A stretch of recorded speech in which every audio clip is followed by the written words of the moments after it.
Hello my dear friends, you're in the Military with Summary channel, and in this video we're going to discuss the most important events that took place during the previous 12 hours. We have a lots of very interesting updates, so let's start.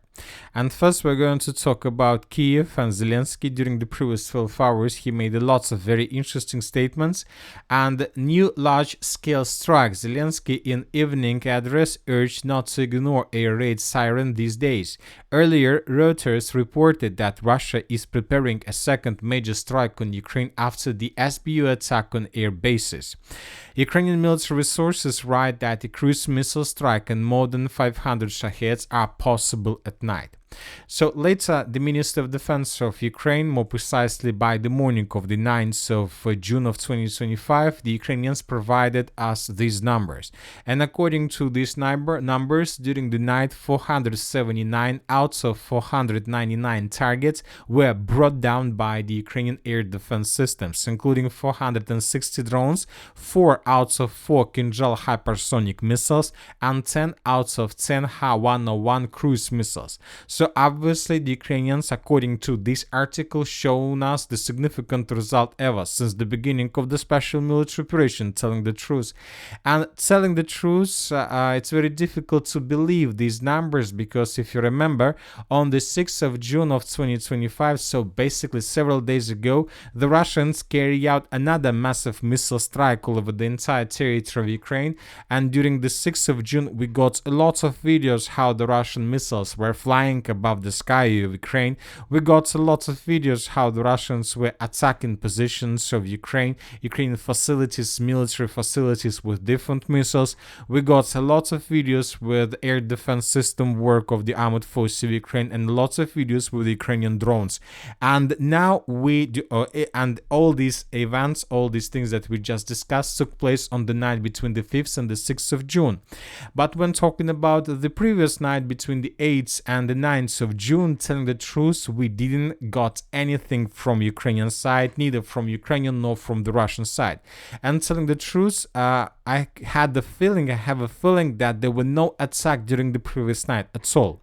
So maybe the Russians attack Ukraine with missiles, with drones, but obviously the Russians didn't use 500 drones, or the Russians didn't use tens of missiles that were brought down by the Ukrainians.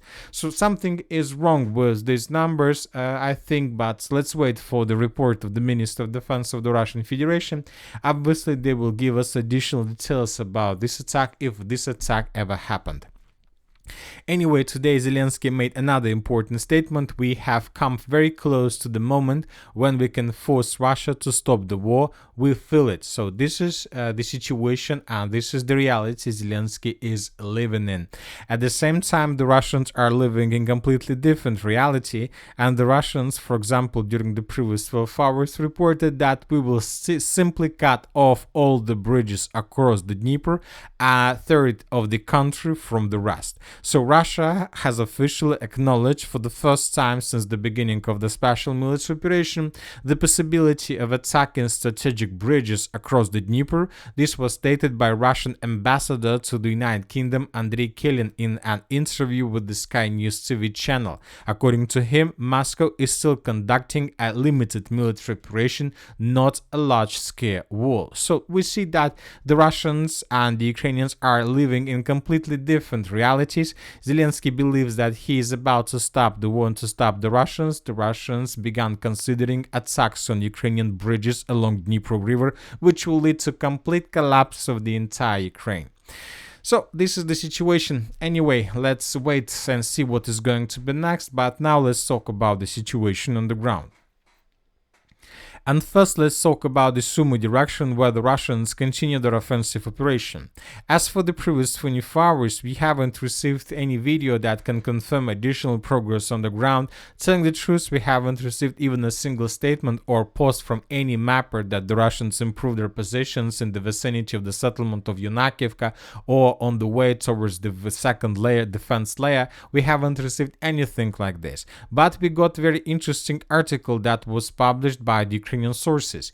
Ukrainian sources report massive Russian troop transfer to Sumo region, over 10 self-propelled guns, air defense systems, and convoys of 40-plus trucks with ammo and personnel. We're observing the largest mass transfer of military equipment from Crimea, Kherson region, Ukrainian source report. Ukrainian source also noted that the appearance of a new tactical marking on military equipment, we're talking about triangle within a triangle. So the Russians began redeployment of their forces in the direction of the city of Sumy, and most likely during the next several days the Russians will launch their second offensive, their second wave of offensive operation, with the purpose to establish complete control over the second defense layer. So something huge is brewing in this direction. Let's wait and see what is going to be next. Now let's move further and let's discuss the situation in the Sivers direction and the Liman direction, because during the previous 24 hours we got lots of very interesting, weird and strange updates.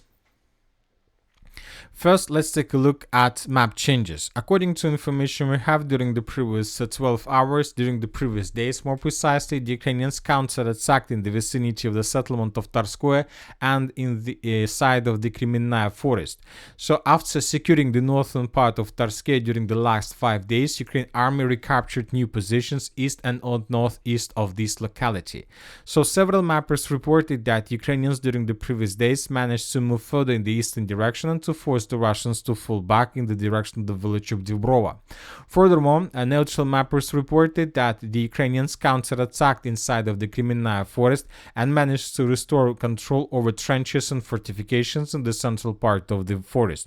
So as you can see, based on these two arrows, we see that Ukrainians are trying to cut the Russians in pincers between the village of Tarskoye and Kremenная forest on the territory of Dnipropetrovsk and Kuzmina. Very interesting and weird offensive operation that was carried out by the Ukrainians, and currently it's very difficult to understand the goals of this offensive.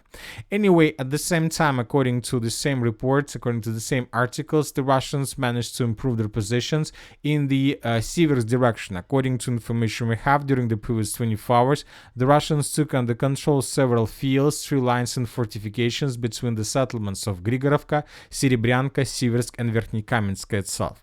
So let's compare the map between the dates. This is the situation on the map by the end of the 8th of June of 2025. The Russians control at least 50% of these strongholds in the Kremenная forest, and Ukrainians control fields between these settlements. And by the beginning of the 9th of June, we have adjusted the map both in Russian and Ukrainian favor. So this is the situation. We are waiting, of course, for additional updates and details. Now let's move further and let's discuss the situation in the Constantinovka direction. And when talking about this area, we start receiving lots of very interesting details and updates regarding the situation on the ground. If you remember, during the previous days, we've been talking a lot that the Russians somehow managed to break through Ukrainian defense and to answer the village of Alexandra Kalinova. We discussed the situation several times during the previous several videos, and we were waiting when the first geolocation appears, and today we got this geolocation that was published by the Ukrainian sources. In this video we can see how Ukrainians were attacking Russians in many places all over the entire line of combat contact, and there is one episode where we can see how Russians were answering the village of Alexandra Kalinova from the south. This is exactly the moment we were talking about during the previous days, and in this video we can see how Russian motorcycles answered the settlement of Alexandra Kalinova from the south. There are at least 2 motorcyclists in this area. So the Russians somehow managed to break through Ukrainian defense to answer this territory, but it's still unknown whether the Russians managed to dig in deeper and to establish complete control over the southern part. Furthermore, when talking about pro-Ukrainian sources, they reported that those bikers were attacked by the Ukrainians and they were forced to fall back. So this is the situation. Anyway, we have this video, and based on this video we have added additional enclave in this area of Russian forces, so we colored this territory just temporarily in Russian favor. Furthermore, we have adjusted the map to the south because we have additional reports from neutral mappers and from pro-Russian resources that these fields and these territories were taken by the Russians. So let's compare the map. So let's take a look at the situation by the end of the 8th of June. Just yesterday, the Minister of Defense of the Russian Federation, if you remember, reported that the village of Zarya was taken by the Russians completely, and today we got additional changes on the ground where we can see how Russians establish control over a significant number of territories in the direction of Alexandra Kalinova. So based on all these reports, we have adjusted the map, but as we can see, we have colored these territories as a contested area because we are waiting for additional proofs. Of course, we could color everything to the south of this enclave in Russian favor, but the situation that took place here is the same situation that several weeks ago took place in the vicinity of Dnipropetrovsk. If you remember, the Russians also attack as deep as possible in the direction of Ukraine positions with the purpose to cut the main supply lines, while another group of Russian forces was trying to attack this stronghold. If you remember, that battle ended probably with nothing because the Russians at the end were forced to fall back from the area of Dnipropetrovsk, and we still haven't received anything that can confirm Russian control over this territory. So here something similar happened. One Russian group entered the village of Krasna Kalinova from the south as a result of fast lightning offensive operation. At the same time and meantime, another group of Russian forces is moving through these fields, trying to force Ukrainians to fall back and to clear these territories. So something like this most likely is happening right now in this direction. At the same time, the Russians continue their offensive operation in the western flank of the settlement of Yablunovka, and as we discussed in the previous video, according to information we have, the Russians managed to secure at least 33% of the settlement of Yablunovka from the west. When talking about different mappers, according to them, 40% of the village of Yablunovka was secured by the Russians. So anyway, despite some differences in numbers and probably understanding of how exactly the Russians managed to enter Alexandra Kalinova, we see that the turning point in the battle for this pocket the parties have crossed this turning point, and most likely during the next 1 to 3 weeks, the villages of Yablunovka, Alexandra Kalinova would fall in Russian hands, and the battle for the settlements of Kleban-Byk, Katerinovka, Sherebryanovka, and Novospaska would start. Now let's move further and let's discuss the situation in the South Donetsk direction and in the Dnipro direction. During the previous 12 hours, Russian sources published this video, and in this video we can see how Russians and Ukrainians were fighting along the border between two regions, between the Dnipro region and the region of Donetsk.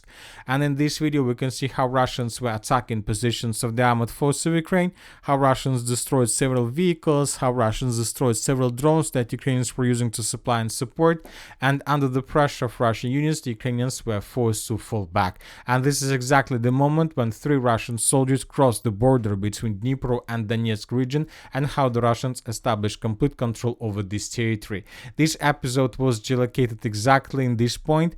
Yesterday, if you remember, we got another video to the west of the settlement of Goryokhova. Here we can see a few more Russian soldiers that crossed the border and another place, and based on these 2 videos that we got yesterday and today, we have adjusted the map, and now we see that the Russians have very strong positions along the border between Dnipro and Donetsk regions. Furthermore, according to information we have, during the previous 12 hours, the Russians managed to finish the battle for the settlement of Goryokhova, and the village was completely secured. So the Russians managed to get the border, and now there are no more barriers, no more settlements in front of them.